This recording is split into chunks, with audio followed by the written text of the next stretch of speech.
Hello दोस्तों, नमस्कार। स्वागत है आपका एडवांस एग्रीकल्चर यूट्यूब चैनल में। दोस्तों, आज की इस वीडियो पर हम बात करने वाले हैं मूली की उन्नत सफल वैज्ञानिक खेती की ए टू जेड संपूर्ण जानकारी।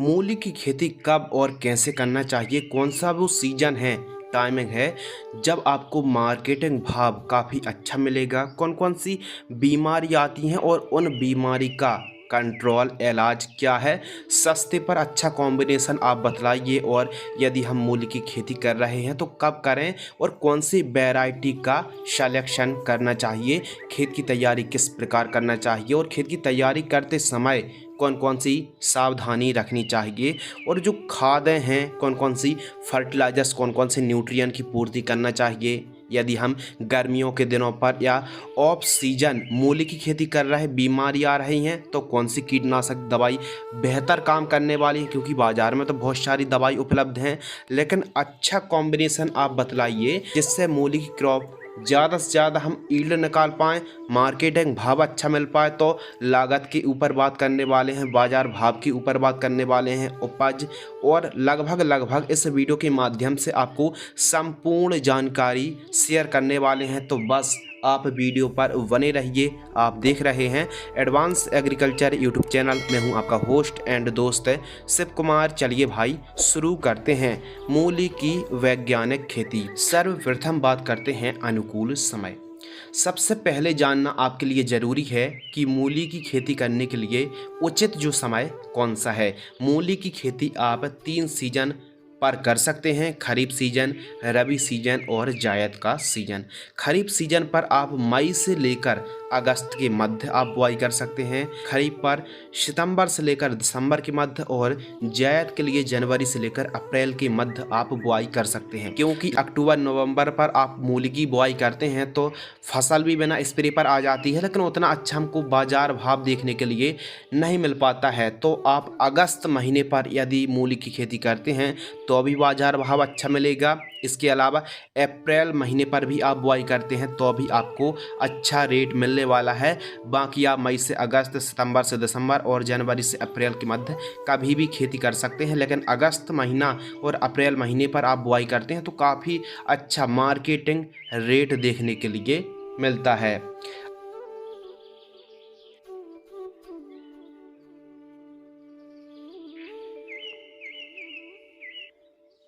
अगले विषय के ऊपर बात करते हैं उपयुक्त भूमि यानी सूटेबल सॉइल। तो मूली की खेती काली मिट्टी, काली दोमट, रेतीली दोमट, पीली मिट्टी, मध्यम भूमि के साथ साथ भारी भूमि, उत्तम जल निकास का प्रबंध होना बहुत ही ज़रूरी है, और मिट्टी की पीएच वैल्यू 5.5 से लेकर 7.5 तक चल जाती है। यह जो पीएच वैल्यू है काफ़ी सूटेबल मानी जाती है। और जो आपकी भूमि है जल भराव ना हो, उत्तम जल निकास का प्रबंध होना बहुत ही ज़रूरी है। बाकी आप काली मिट्टी, काली दोमट, पीली भूमि पर भी आप उपयुक्त उत्पादन निकाल सकते हैं। मिनिमम जो टेम्परेचर है 15 से 16 डिग्री सेल्सियस और अधिकतम 30 से 32 डिग्री सेल्सियस का जो टेम्परेचर है काफ़ी अनुकूल माना जाता है। खेत की तैयारी यानी फार्म प्रिपरेशन।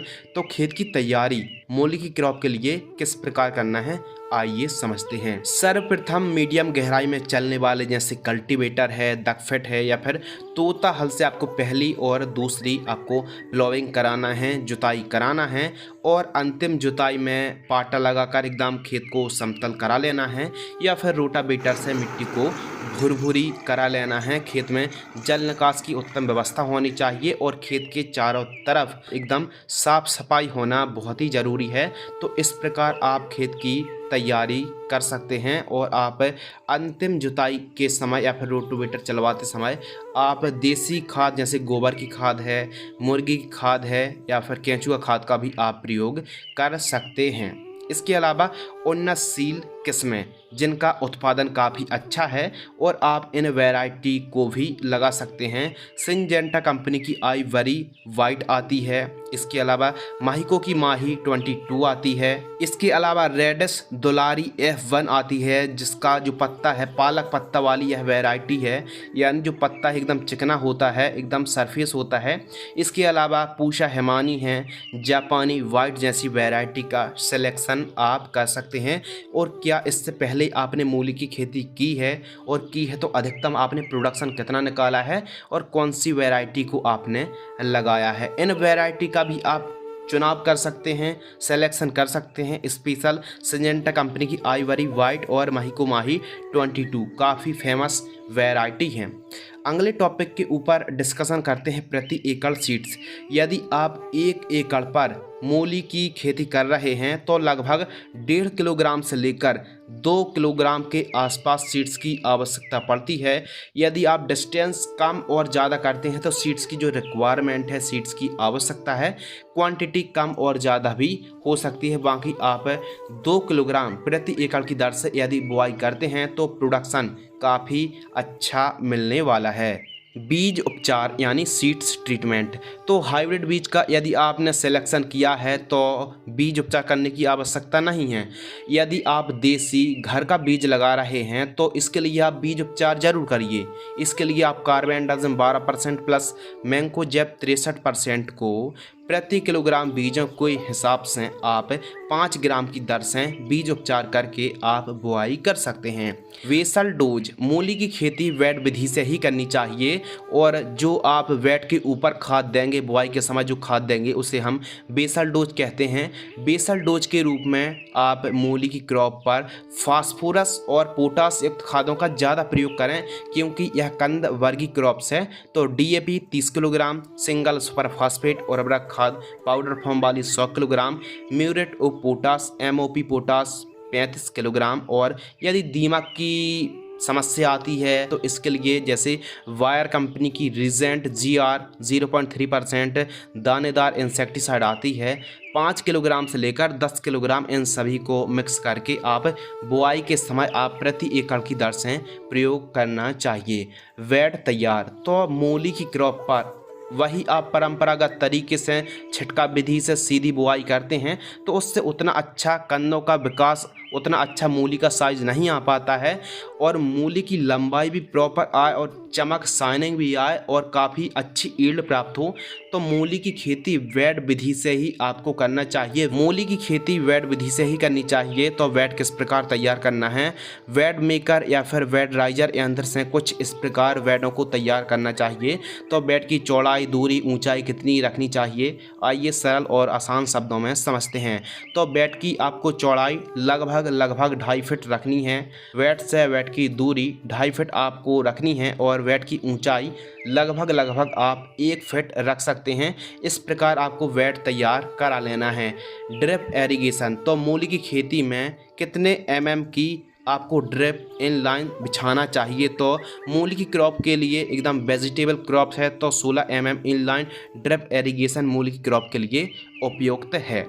प्लांट डिस्टेंस, जो कि सबसे ज़्यादा इम्पोर्टेंट है, ज़रूरी भी है और महत्वपूर्ण है। तो हम बात कर रहे हैं वेड विधि से मूली की खेती किस प्रकार की जाती है। एक बेड में आपको 4 रो यानी 4 लाइन एक बेड पर आपको बुआई करनी है, और बीज से बीज की दूरी 4 से 5 सेंटीमीटर, बीज की गहराई 1.5 से लेकर 2 सेंटीमीटर आपको रखनी चाहिए। बुआई मल्टी सीडर या फिर हाथों से भी आप बुआई कर सकते हैं, लेकिन निश्चित दूरी पर ही आपको बुआई करनी चाहिए। इस प्रकार आपको वेट विधि से, इस प्रकार एक बेड पर आपको 4 लाइन की बुआई करनी है। फिर दूसरी बेड पर बेड से बेड की दूरी 2.5 फीट, दूसरी बेड पर 3 से 4 लाइन की बुआई आप कर सकते हैं, और एक बेड पर आपको सिंगल लाइन ड्रिप एरीगेशन को बिछाना है 16 mm। सिंचाई यानी एरीगेशन। मूली की क्रॉप पर यदि आप बरसाती मूली की खेती कर रहे हैं तो उतनी अधिक आवश्यकता नहीं रहती है क्योंकि बरसात होती है, लेकिन आप गर्मियों के दिनों पर कर रहे हैं सर्दियों के दिनों पर कर रहे हैं और ड्रिप से कर रहे हैं तो 3 से 4 दिनों के अंतराल पर आप 2 से ढाई घंटे आप ड्रिप को चला सकते हैं। लेकिन स्प्रिंकलर से आप खेती कर रहे हैं तो आप स्प्रिंकलर सिंचाई के लिए 5 से 6 दिनों के अंतराल पर आप प्रॉपर सिंचाई करना चाहिए। यदि थोड़ी सी हल्की भूमि है तो थोड़ा सा जल्दी सिंचाई की आवश्यकता पड़ेगी, और काली मिट्टी है, काली दोमट है तो थोड़ा सा रुक कर भी आप सिंचाई करते हैं तो भी आप वाटर मैनेजमेंट को सुधार के रख पाएंगे। तो इसीलिए मूली की क्रॉप पर आवश्यकता अनुसार ही सिंचाई करना चाहिए, एकदम गीला ना हो, यानी आवश्यकता अनुसार फसल के हिसाब से ही, मिट्टी के हिसाब से ही आपको सिंचाई पर विशेष ध्यान रखना चाहिए। अगले टॉपिक के ऊपर बात करते हैं खरपतवार नियंत्रण यानी खरपतवार की रोकथाम। तो मूली की फसल पर जहां तक संभव हो तो फसल पर निराई गुड़ाई ही कराना चाहिए, फसल में खरपतवार मुक्त फसल को रखना चाहिए। यदि आप निराई गुड़ाई विधि से खरपतवार को नष्ट करते हैं तो लागत भी एकदम कम लगेगी और फसल में कोई झटका नहीं आएगा। सबसे बड़ी बात ये है, यदि आप कोई खरपतवार नाशक का स्प्रे करेंगे तो इससे क्या मतलब माइनस पॉइंट है, फसल पीली पड़ेगी और फसल को नुकसान भी होगा। यील्ड उपज में प्रत्यक्ष रूप से रिजल्ट और प्रोडक्शन कम हो जाएगा। तो जहां तक हो सके तो खरपतवार नाशक का छिड़काव ना ही करें तो ज़्यादा बेटर है। निराई गुड़ाई पर विशेष आप ध्यान रख सकते हैं। यदि फिर भी मजदूर उपलब्ध नहीं हो पा रहे हैं और आपने बुआई कर दी है, जस्ट उसके बाद पेंडामेथालिन 30% EC 200 लीटर पानी में घोल करके प्रति एकड़ की दर से आप स्प्रे कर सकते हैं। कब? ये प्री इमरजेंट हार्बिसाइड है। जैसे ही आपने मूली की बुआई की है जस्ट आप स्प्रे कर दीजिए 2-3 घंटे के अंदर पेंडामेथालिन 30% EC 200 लीटर पानी में घोल करके 1 लीटर पेंडामेथालिन का आप छिड़काव कर सकते हैं। इससे खरपतवार का जमाव नहीं होता है। लेकिन हम आपको खरपतवार नाशक के लिए रिकमेंडेड बिल्कुल भी नहीं करेंगे, तो आप मजदूरों की सहायता से, हेल्प से ही निराई गुड़ाई प्रेफर करें। स्प्रे शेड्यूल यानी कीट प्रबंधन, लगने वाली मूली की फसल पर कीट और उनका समय रहते हम कैसे इलाज कर सकते हैं, तो इस वीडियो पर बने रहिए। सबसे पहले बात करते हैं कीट प्रकोप, कौन कौन से कीटों का प्रकोप होता है। तो मुख्य रूप से एफिड्स, जैसिड्स, थ्रिप्स, इसके अलावा बीटल का भी प्रकोप देखने के लिए मिलता है। Rust, early blight, anthracnose, wall worm का प्रकोप देखने के लिए मिलता है। अर्धगोलाकार सुंडी का प्रकोप देखने के लिए मिलता है।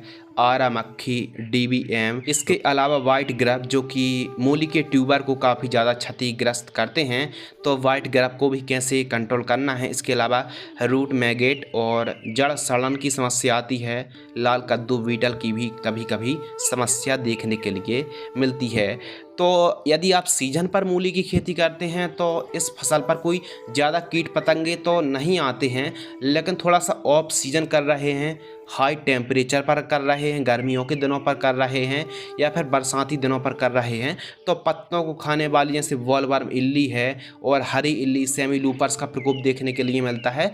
और साथ ही कंदों पर कई प्रकार के कीटों का प्रकोप देखने के लिए मिलता है, जो कि शाइनिंग और क्वालिटी को तो ख़राब कर ही देते हैं, बल्कि प्रत्यक्ष रूप से उपज में भी काफ़ी ज़्यादा नुकसान पहुंचाते हैं।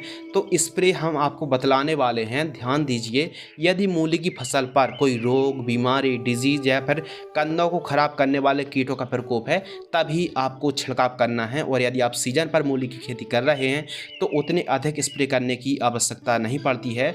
मूली की फसल के लिए फर्स्ट स्प्रे जब मूली की फसल बुआई से 20 से 25 दिन के आसपास की होती है तो सिंजेंटा कंपनी की एक तारा इंसेक्टिसाइड 8 ग्राम लेना है। कृषि रसायन कंपनी की पोषक सुपर आती है। पोषक सुपर क्या है? पोषक सुपर एक प्रकार की प्लांट ग्रोथ प्रमोटर है जो कि फसल में बढ़वार में काफ़ी ज़्यादा हेल्प करती है। पोषक सुपर 25 ml लेना है और M45 फंगिसाइड जो कि मैंकोजेब 75% है 40 ग्राम लेना है। और इन दोनों तीनों को मिक्स करके 15 लीटर पानी में घोल करके आपको छिड़काव कर देना है। इसके अलावा सेकंड स्प्रे जब हमारी लगभग मूली की फसल 35 से 40 दिन के आसपास की होती है तो वायर कंपनी की सोलोमन इंसेक्टिसाइड जिसमें इमिडाक्लोप्रिड और वीटासाइक्लोथ्रीन का कॉम्बिनेशन है, जो कि हरी इल्ली और रस चूसक सकिंग पीस्ट को कंट्रोल करने वाली इंसेक्टिसाइड है, 12 ml लेना है। और सिंजेंटा कंपनी की रेडोमिल गोल्ड फंगिसाइड को आपको 15 ग्राम लेना है। इन दोनों को मिक्स करके 15 लीटर पानी में घोल करके आपको स्प्रे कर देना है। तो मूली की फसल पर केवल इन 2 स्प्रे को आपको करना है। कब करना है? यदि कीट रोग बीमारी का प्रकोप देखने के लिए मिल रहा है तो ही आप स्प्रे पर पैसे खर्च करें और प्रॉपर आप स्प्रे करें। तो आवश्यकता अनुसार ही आपको स्प्रे करना चाहिए। आइए बात करते हैं खाद का शेड्यूल यानी फर्टिगेशन शेड्यूल। तो जो किसान भाई फ्लैट एरीगेशन से या फिर साधारण तरीके से खेती कर रहे हैं, ड्रिप नहीं लगाई है, तो वे किसान भाई जब लगभग मूली की क्रॉप 25 से 30 दिन के आसपास की होती है तो लगभग आपको यूरिया और उर्वरक खाद 30 किलोग्राम, जिंक सल्फेट 5 किलोग्राम और इफ्को कंपनी की सागरिका दानेदार सीवीड एक्सट्रैक्ट 8 किलोग्राम, इन तीनों को मिक्स करके प्रति एकड़ की दर से जड़ों के पास देकर आप सिंचाई कर दीजिए।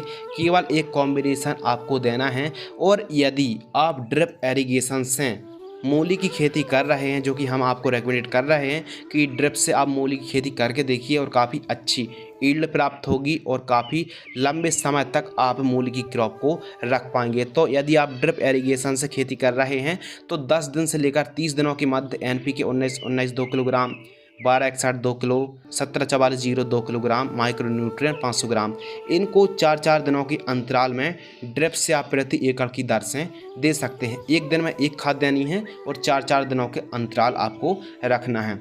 इसके अलावा 30 दिन से लेकर 50 दिनों के मध्य जब मूली की क्रॉप होती है तो 30 दिन से लेकर आपको 4-4 दिनों के अंतराल पर, 4-5 दिनों के अंतराल पर आप 05234 4 kilogram, 0050 4 kilogram, 13045 4 kilogram, calcium nitrate 4 kilogram, इनको आप बदल कर प्रति एकड़ की दर से ड्रिप सिंचाई से आप छोड़ सकते हैं। ये तो बात हो गई खाद शेड्यूल, यानी जो किसान भाई परंपरागत तरीके से या फिर साधारण तरीके से खेती करते हैं तो खाद किस प्रकार देनी है। और जो किसान भाई ड्रिप से खेती कर रहे हैं तो वे किसान भाई सॉल्युबल खादों का प्रयोग कर सकते हैं, जो कि हमने वीडियो के माध्यम से NPK घुलनशील खादों के बारे में जिक्र किया है। अब बात कर लेते हैं लाइफ साइकिल। तो मूली की जो क्रॉप है जैसे ही आपने बुआई की है लगभग 55 से 60 दिनों पर एकदम तैयार हो जाती है। एकदम 55-60 दिन की यह टोटल फसल है। और नेक्स्ट टॉपिक के ऊपर बात करते हैं उत्पादन। तो यदि जो हमने तरीका बताया है, जो हमने मेथड बताई है, वैट विधि से यदि आप मूली की खेती करते हैं तो यकीनन 100 से लेकर 115 क्विंटल प्रति एकड़ की दर से आप उपज निकाल सकते हैं, प्रोडक्शन निकाल सकते हैं प्रति एकड़ की दर से। बात कर लेते हैं लागत।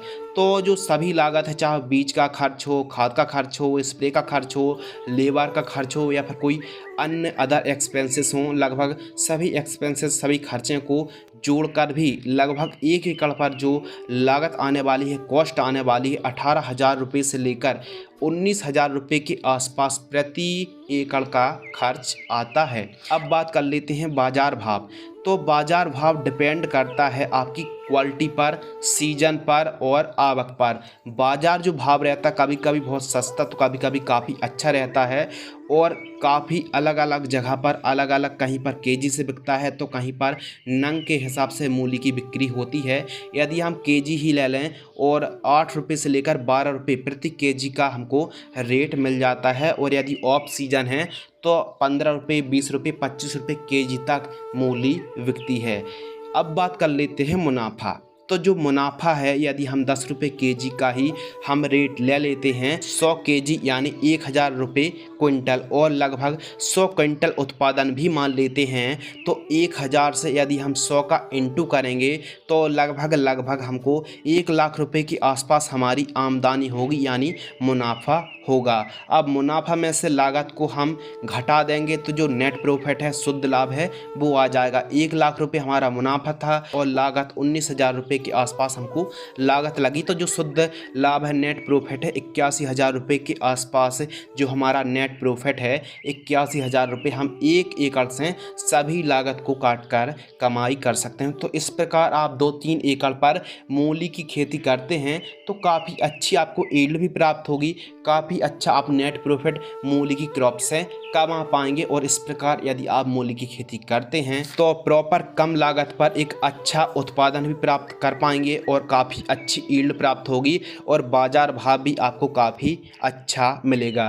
तो हमने आपको टाइमिंग भी बता दिया है, अनुकूल समय भी बता दिया है, उन्नतशील किस्मों के बारे में बतला दिया, खाद दवाइयों की संपूर्ण डिटेल्स है जानकारी शेयर की, और मूली की साइज़ बढ़ाने के लिए और कन्नों की चमक क्वालिटी बढ़ाने के लिए बोरॉन और कैल्शियम का भी आप स्प्रे ले सकते हैं। कन्नों का काफ़ी अच्छा विकास होगा और काफ़ी शानदार मूली का प्रोडक्शन देखने के लिए मिलेगा। तो इस प्रकार यदि आप मूली की खेती करते हैं तो कम लागत पर काफ़ी अच्छी यील्ड भी प्राप्त कर पाएंगे और काफ़ी अच्छा आप बेनिफिट भी मूली की क्रॉप से निकाल पाएंगे। यदि आप कुछ अच्छा वॉच कर रहे थे तो आप देख रहे थे एडवांस एग्रीकल्चर यूट्यूब चैनल। मैं था आपका होस्ट एंड दोस्त शिव कुमार। मिलते हैं इसी प्रकार कृषि कार्य से जुड़ी नई नॉलेजेबल और इंटरेस्टिंग महत्वपूर्ण जानकारी के साथ। तब तक के लिए धन्यवाद, नमस्कार, जय हिंद, वंदे मातरम।